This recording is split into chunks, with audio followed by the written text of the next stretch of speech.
Okay, तो अब हम लोग 10th schedule of the Indian constitution को देखते हैं कि 10th शेड्यूल क्या है, कहाँ से है। तो लाइकवाइज मैंने पहले बता रखा, up to 8th schedule originally Indian constitution में मेंशन था। आफ्टर दैट जो 9th, 10th, 11th and 12th ये जो 4 शेड्यूल हैं इनको हमारे कॉन्स्टिट्यूशन में ऐड किया गया थ्रू कॉन्स्टिट्यूशनल अमेंडमेंट एक्ट। तो हमने 9th शेड्यूल देख लिया, ये फर्स्ट कॉन्स्टिट्यूशनल अमेंडमेंट एक्ट के थ्रू आया था हमारे यहाँ। तो नाउ हम लोग 10th शेड्यूल देख रहे हैं। तो ये जो है ये 52nd कॉन्स्टिट्यूशनल अमेंडमेंट एक्ट के थ्रू आया था हमारे यहाँ, ठीक है। 52nd constitutional amendment act of 1985, ठीक है।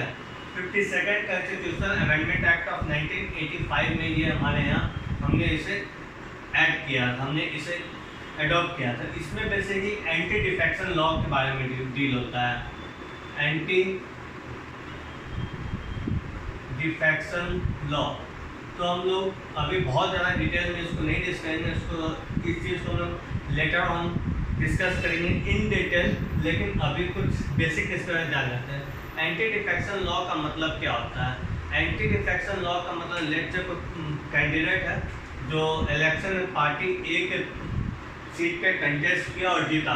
आफ्टर इलेक्शन हॉर्स ट्रेडिंग जिसे कहते हैं, या एनीवे अगर पार्टी बी को ज्वाइन कर लेता है, ठीक है, या फिर पार्टी ए का ही कोई डिसीजन होगा उसको एक्सेप्ट नहीं करता, इन दैट केस जो है इसे जो लेट से वो पर्सन है पी जो कि पार्टी ए से कंटेस्ट किया था इलेक्शन को एंड वो इलेक्शन जीत गया, लेटर ऑन ये पार्टी बी को में ज्वाइन कर लेता है अगर, तो इन दैट केस जो ये जिस सीट से जीता था वहाँ से ही डिस्क्वालीफाई हो जाएगा।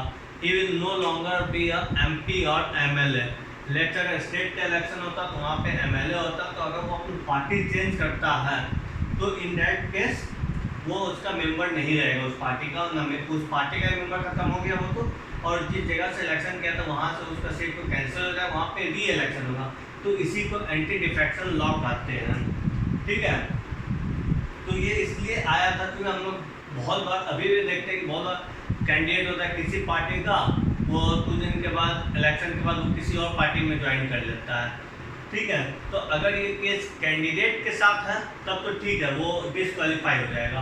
बट अगर ये चीज़ पॉलिटिकल पार्टीज भी करती है, हमने देखा होगा पॉलिटिकल पार्टी वो बिफोर इलेक्शन किसी के साथ अलायंस बना लिया और आफ्टर इलेक्शन जो है किसी और के साथ वो अलायंस बना। टिपिकल एग्जांपल अभी जो महाराष्ट्र इलेक्शन हुआ था, तो महाराष्ट्र इलेक्शन में हम लोग ये देखे थे कि शिवसेना इनिशियली जो है बीजेपी के साथ इलेक्शन में एज ए अलायंस के तरह एक्ट किया था, दोनों मिलकर इलेक्शन कंटेस्ट किया और जीत भी गए। लेटर ऑन कुछ आपसे टसल रहा होगा बीजेपी और शिवसेना के बीच में, इन्होंने कांग्रेस एंड एनसीपी को ज्वाइन कर लिया था, तो ये एक तरह से चीटिंग होता है। तो लेकिन एट प्रेजेंट पार्टी पर तो ये एंटी डिफेक्शन लॉ नहीं लगता है, ये सिर्फ और सिर्फ एप्लीकेबल होता है on candidate.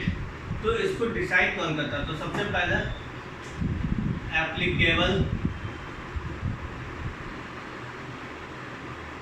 Only on candidate, ठीक है, and not on party. Party पे ये एप्लीकेबल नहीं है, सिर्फ और सिर्फ ये कैंडिडेट के ऊपर ही एप्लीकेबल है, ठीक है। अच्छा, इसमें पावर किसके पास होता है कि जो एमपी है एमएलए है उनको डिस्क्वालीफाई करने का मेंबर को, तो ये पार्टी पावर होता है president of that house, president of that house, जिस भी हाउस का ये मेंबर है उस हाउस के प्रेसिडेंट के पास एक पावर होता है, ठीक है। तो फॉर एग्जांपल अगर कोई एमपी है जो कि लोकसभा का एमपी है तो स्पीकर के पास पावर होगा वो, अगर वो एमपी जो है राज्यसभा का है then the chairman of the Rajya Sabha उसके पावर होगा। सिमिलरली अगर एमएलए होगा जो कि स्टेट असेंबली का होगा तो वहाँ उस स्टेट असेंबली का जो स्पीकर है उसके पास ये पावर होगा, और अगर एमएलसी होगा तो वो जो लेजिस्लेटिव काउंसिल होगा उस स्टेट का उसके पास ये पावर होगा कि वो एंटी डिफेक्शन लॉ एप्लीकेबल हो। ये पावर किसके पास है? President of that house. ठीक है, तो बेसिकली क्या क्या हो गया? Speaker and chairman of Lok Sabha, Rajya Sabha, legislative assembly and legislative council. Chairman and Rajya Sabha of chairman and the speaker of Lok Sabha, Rajya Sabha, legislative assembly and legislative council. अच्छा, ये जो है ऐसा नहीं कि ये जो फाइनल अथॉरिटी इन्होंने जो कर दिया वो फाइनल है।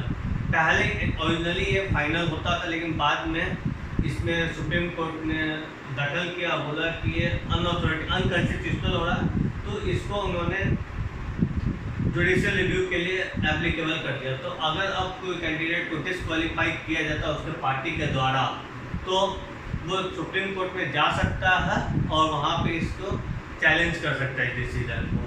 तो अगर कोई डाउट होगा तो आप लोग कमेंट में मेंशन कर सकते हैं। I will discuss that. Thank you.